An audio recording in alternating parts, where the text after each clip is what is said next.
Manager সাহেব বলেন। Sir, New Zealand থেকে একটা মেল এসছে, দেখেছেন স্যার?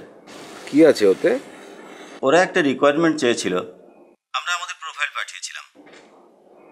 এখন ওরা আরও কিছু রিকোয়ারমেন্ট চেয়ে পাঠিয়েছে। আমাকে না কয়েকদিন আর এর মধ্যে ডাকবেন না, এই সমস্ত বিষয় ডিসকাস করার আমার সময় হবে না। আমি তো অলরেডি সব কিছু বলেই দিয়েছি, আপনারা নিজেরা একটা সিদ্ধান্ত নিয়ে করে ফেলুন না। ঠিক আছে স্যার। আর শিপমেন্টের সমস্ত কাগজপত্র তো আমি সাইন করে দিয়েছি, কমার্শিয়াল ম্যানেজারকে অলরেডি সমস্ত কিছু ইনস্ট্রাকশন দেয়া আছে, তো আপনারা করুন না কেন? আর একটা কথা শুনুন, আমার অবর্তমানে 1 মিনিটও যদি কোনো কাজ দেরি হয় তাহলে কিন্তু কারো চাকরি থাকবে না বলে দিলাম। জি স্যার, জি স্যার। ওকে।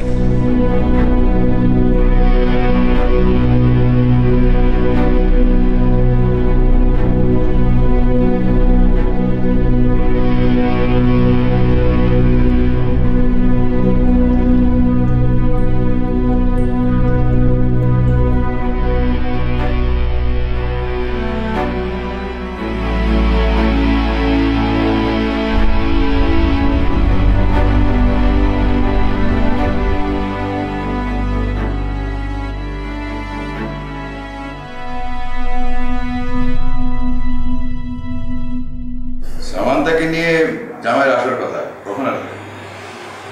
দুপুরের আগে তো আসার কথা, রাতে তো তাই বললো। রাতে বলেছিল মানে তুমি সকাল থেকে মেয়ে বা জামাই কারোর সাথে কথা বলনি? না। আশ্চর্য, কেন কেন বলনি?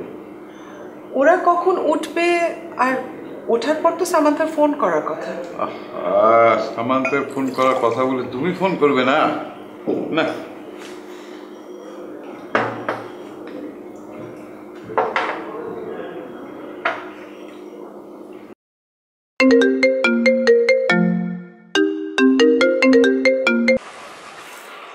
হ্যালো, আসসালামু আলাইকুম।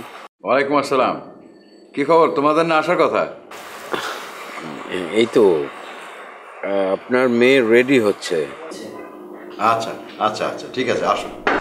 জি, আসসালামু আলাইকুম।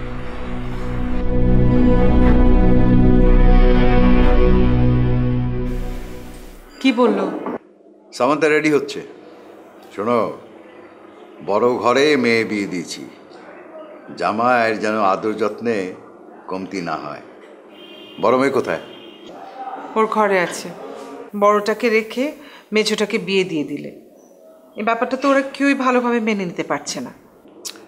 আহা, ছেলে তো মেঝোকে পছন্দ করেছে, এখন বড়র জন্য কি আমি এটা ছেড়ে দেবো? হ্যাঁ, আর তাছাড়া ও তো বলেছে পড়াশোনা শেষ না করা পর্যন্ত বিয়ে করবে না, ব্যাস। 2 মাস পরেই তোর পরীক্ষা শেষ, বড়টাকে দিয়ে মেছোটাকে বিয়ে দিলেই তো পারতে। বড় মেয়ের জন্য আমি টেনশন করি না, ও খুব ভালো ছাত্রী, খুব ভালোভাবে পাশ করবে, আর পাশ করার পরেই একটা ভালো চাকরি পাবে। চাকরি করা মেয়ের জন্য পাত্রের অভাব হয় না।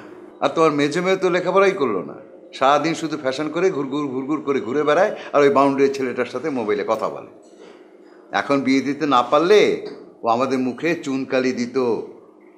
আল্লাহ যা করে ভালোর জন্য করে।